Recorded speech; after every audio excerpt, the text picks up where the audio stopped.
A paz de Deus, meus preciosos e queridos irmãos, sempre no glorioso nome de nosso Senhor Jesus Cristo. Então, meus queridos irmãos, vamos conversar aqui com vou chamá-lo de irmão, tá? Por respeito, consideração, apreço. Embora o comportamento deles eu considero assim um comportamento meio execrável, né? Porque ele argumenta muito no deboche. Na realidade, ele quer criar uma situação, não sei com que objetivo, né? Lá no YouTube tem um pessoal que cria uma situação comigo, não, com o objetivo de ganhar inscritos. Não sei, né? Aqui no Facebook eu não vejo essa possibilidade. Mas tá aqui, ó. Tempos atrás, acho que há um ano e pouco, ele se propôs responder para mim, ponto a ponto, né? Os 82 pontos heréticos da congregação, que eu tenho publicado isso, né? E denunciado em vários vídeos, em centenas de oportunidades. Mas ele nunca saiu daqui, ó. Primeiro ponto herético de doutrina, que eu trato do ocultismo. Então veja, o que eu digo, né? Ele está aqui, apresentou esse ponto no Facebook com o objetivo de me provocar, né? Então vamos lá. Escrevo o seguinte: decidem todas as suas heresias a portas fechadas e divulgam-nas por meio de listas secretas de ensinamentos, dirigidas exclusivamente aos membros do ministério, sem a competente informação da base bíblica. As assembleias anuais, exclusiva para os membros do ministério, onde aparentemente decidem sob a guia de Deus, o que já está decidido em reuniões secretas, a dia, hora e lugar por pessoas totalmente desconhecidas. E aí eu coloco a fundamentação minha, onde eu mostro que não devemos praticar o ocultismo. Faço a citação de João, capítulo 18, versículo 20 e 21, Mateus 5, 14 a 15, Atos 15, Atos 20 e 20 e 20 e 27. Então, aqui em João 18, versículo 20 a 21, eu até vou pegar a Bíblia aqui para vocês não ficarem pensando que eu estou inventando coisas. João, capítulo 20, aliás, 18, né? É o testemunho do Senhor Jesus lá no Sinédrio, quando foi interrogado pelos sacerdotes fariseus, né? Caifás, né? Diz assim: e o sumo sacerdote, versículo 19, interrogou Jesus acerca de seus discípulos e de sua doutrina. Jesus lhes respondeu: eu falei abertamente ao mundo. Eu sempre ensinei na sinagoga e no templo, onde os judeus sempre se ajuntam. E nada disse em oculto. Eu falei abertamente ao mundo, e eu nada disse em oculto. Para que me perguntas a mim? Pergunta aos que ouviram o que é que eu lhes ensinei.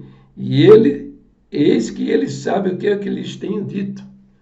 Então, este é o exemplo do Senhor Jesus. Se você é cristão, tá? Você deve guardar a palavra do Senhor Jesus, que diz: se vós permanecerdes nas minhas palavras, sois verdadeiramente meus discípulos, e conhecereis a verdade, e a verdade vos libertará. E seguir os seus exemplos. O Senhor Jesus está dizendo: eu falei abertamente ao mundo, eu nada disse em oculto. Então, é evidente que um grupo religioso que faz tudo escondido, esse grupo está, com certeza, na perversão, na contradição do ensino do Senhor Jesus. Em Mateus 5, versículo 14 a 15, ele diz assim, Vós sois a luz do mundo. Não se pode esconder uma cidade edificada sobre um monte. Nem se acende a candeia e se coloca debaixo do alqueire, mas no velador e dá luz a todos os que estão na casa. Assim resplandeça a vossa luz diante dos homens, para que vejam as vossas boas obras e glorifiquem a vosso Pai que está nos céus.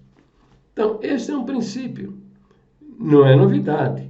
Lá em Deuteronômio, capítulo 29, versículo 29, ele diz: as coisas ocultas pertencem a Deus, mas as reveladas são para nós, os nossos filhos, para sempre. Então, o cristianismo não admite ocultismo, ensinamentos ocultos, né? Atos 15, o que encontramos em Atos 15? Em Atos número 15, nós encontramos a primeira assembleia da igreja cristã. Veja, toda a igreja assistiu a esta reunião, toda a igreja que estava em Jerusalém. Veio vários irmãos de várias partes, muitos deles vieram com Paulo, que veio para discutir a questão da circuncisão, né? E reuniram-se então em Jerusalém para essa questão, né? E você lê lá no versículo 22 de Atos 15, o seguinte: então pareceu bem aos apóstolos e aos anciãos com toda a igreja, eleger homens, tal, e etc. E fizeram uma carta.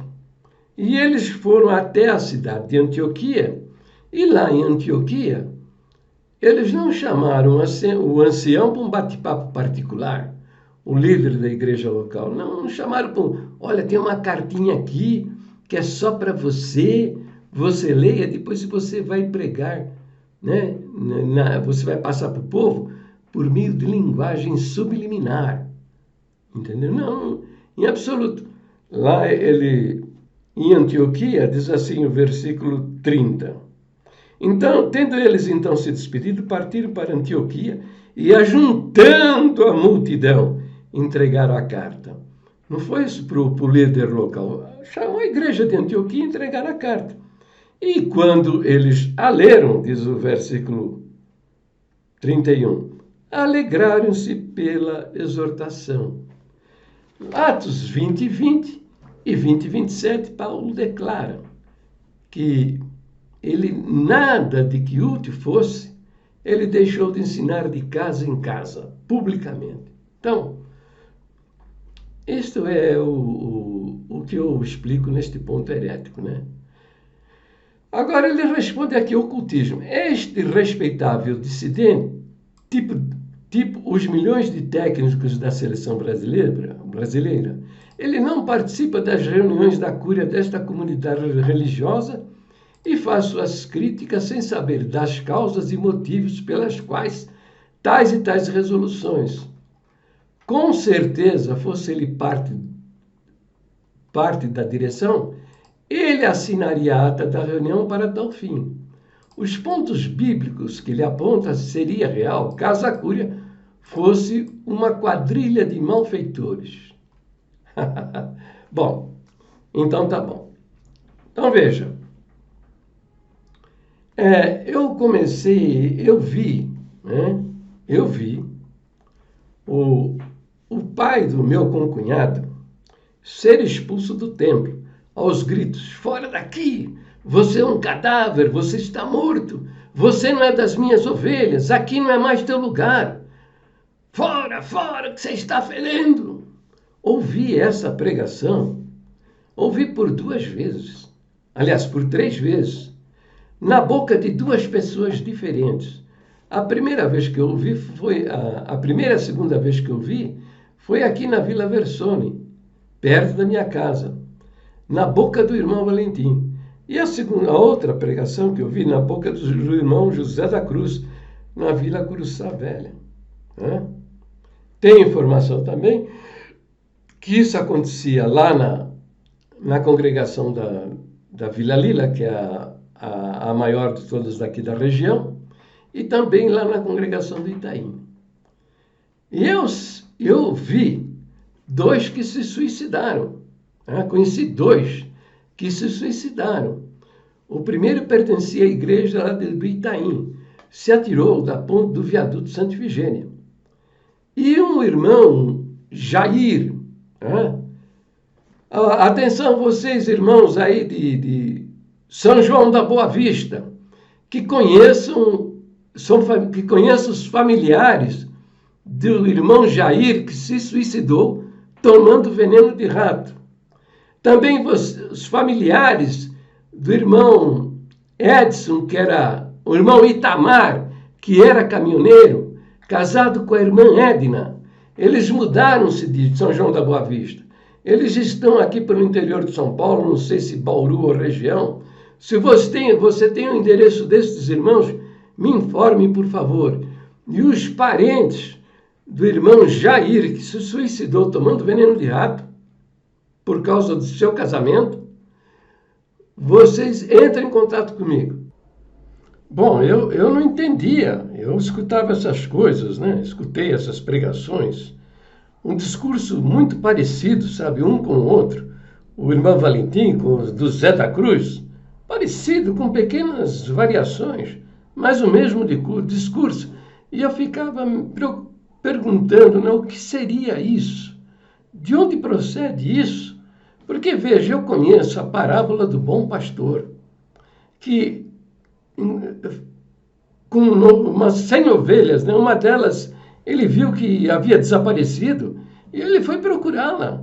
E encontrando-a, trouxe-a de volta para casa, chamou seus parentes, seus amigos e disse: veja, eu encontrei a minha ovelha perdida, vamos nos alegrar.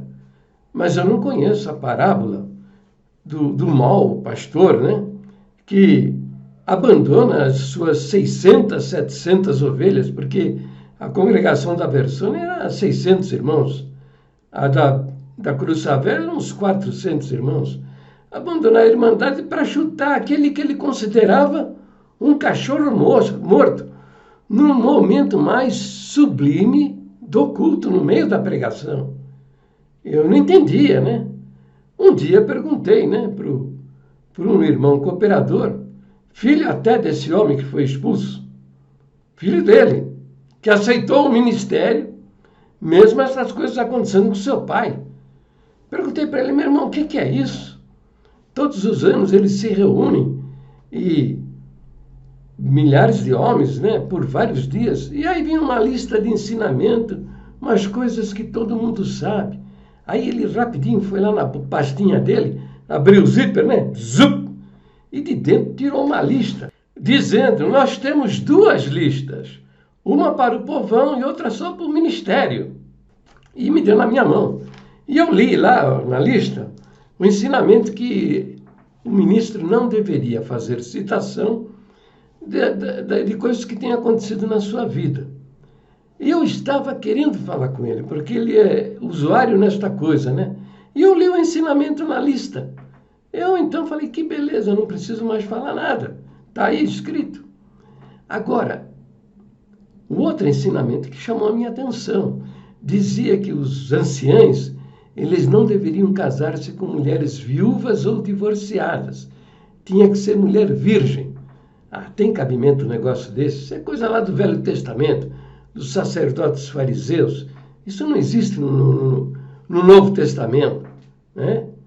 Então, mas uma coisa que eu percebi é o seguinte: ele logo tomou a lista da minha mão.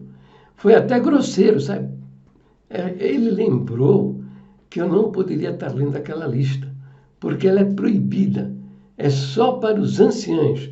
Ele não deve falar nem para sua esposa, nem para os seus filhos, nem para seus amigos. Só para ele. Por isso ele tirou da minha mão. Então, eu comecei a refletir: meu Deus, porque ele me falou, né? Nós temos 2 listas. Nós temos 2 listas. Então, caiu a ficha e eu resolvi investigar isso daí. Eu raciocinei: deve haver nessas listas secretas de ensinamentos, instruções para matar almas e destruir famílias. Entendeu? E fui investigar, fui lá para o site do irmão Ricardo Ardan e comecei a denunciar isso. E anciães, que tinham essas listas guardadas, essas listas secretas guardadas em suas gavetas, começaram a mandar para a gente. E daí hoje você, se quiser saber o que são essas listas secretas, qual é o seu conteúdo, tá aí, os irmãos estão publicando em vários lugares. Você pode saber de tudo, tá? E para mim, e depois começaram a chegar histórias de pessoas cujos familiares passaram por esse processo, com a mesma pregação, com pequenas variações, mas todas elas no momento mais sagrado do culto, né?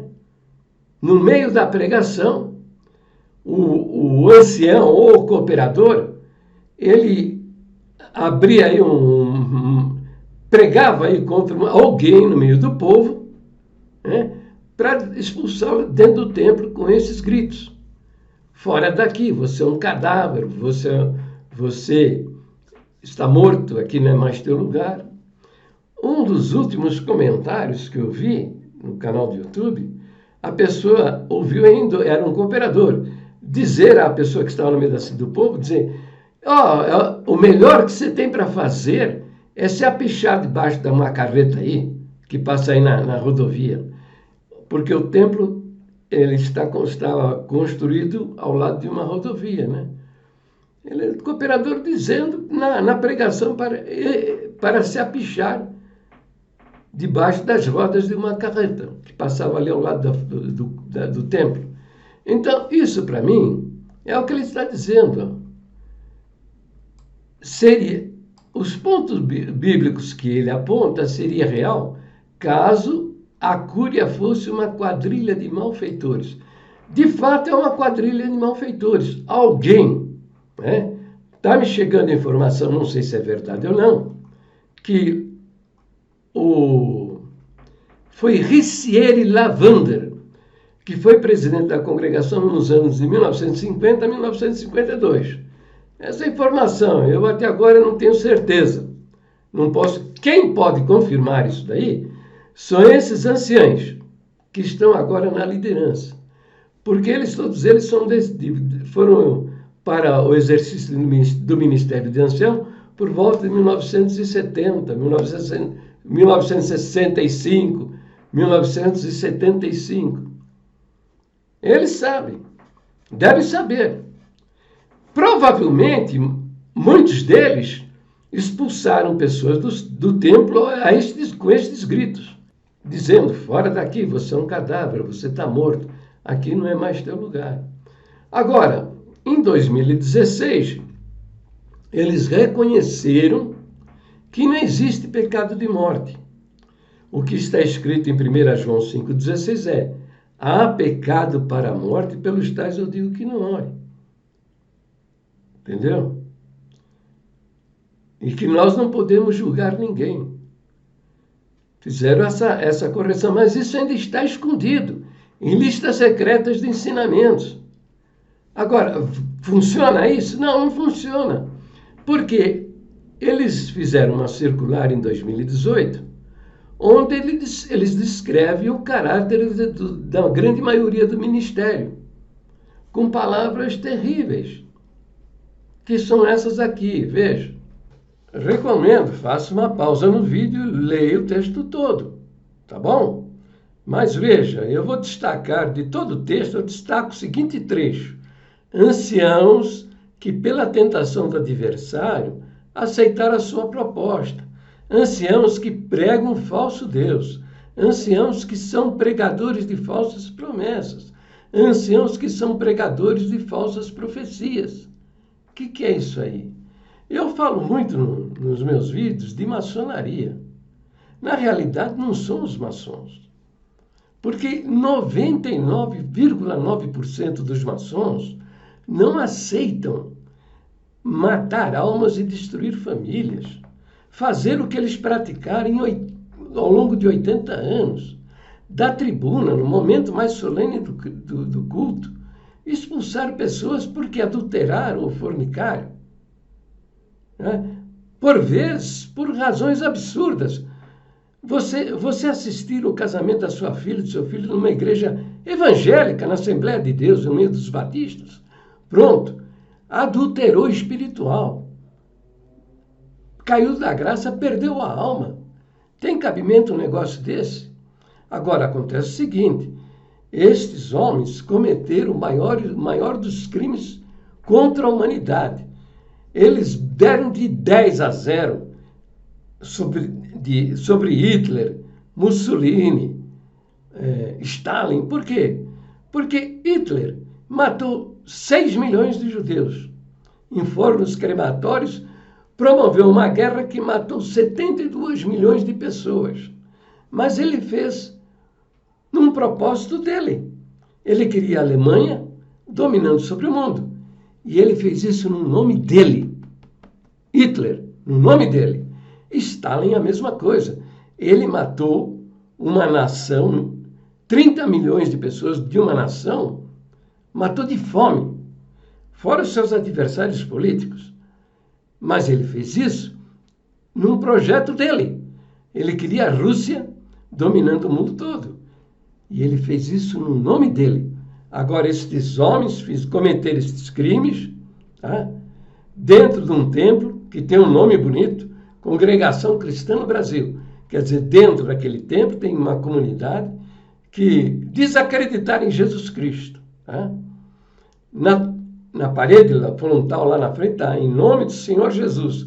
A tribuna em nome do Senhor Jesus e os camaradas usando-se no meio do culto, expulsar as pessoas, depois de pregar e mentalizar as pessoas, ao longo de 70 anos, que eles eram a boca de Deus na terra, era Deus falando com as almas, expulsar em nome do Senhor Jesus. O que é isso? Tem cabimento isso aí? Estes homens cometeram o maior dos crimes cometidos contra a humanidade. Hitler, Mussolini perde longe para eles. E eles estão aí no culto online agora, né? Todo pomposo, né? Aquela cara de santo de Deus, mas eles não confessaram. Eles estão admitindo agora que isso não existe. Mas lá por volta de 60, 70, 80, 90, estes anos foram anos de chumbo. Eles expulsavam do templo por qualquer asneira, por qualquer bobagem. Tá? Então é isso, para o vídeo por aqui. Isso aí é o resultado do ocultismo. Se fosse tudo aberto, lá por volta de 1940, quando eles criaram o pecado de morte, se isso fosse público e notório, seria reprovado e eles não teriam entrado por esse caminho. Mas como são ocultistas, são satanistas que se valeram da maçonaria, porque as maçonarias têm os sinais e facilita a vida deles, porque decidem tudo em grupo, entendeu? Eles entraram por esse caminho de perdição. Estão todos condenados à perdição eterna. São homens do anticristo, são filhos do inferno. Deus abençoe a todos. Para o vídeo por aqui, fiquem todos na paz gloriosa do nosso Deus, sempre no precioso nome do Senhor Jesus.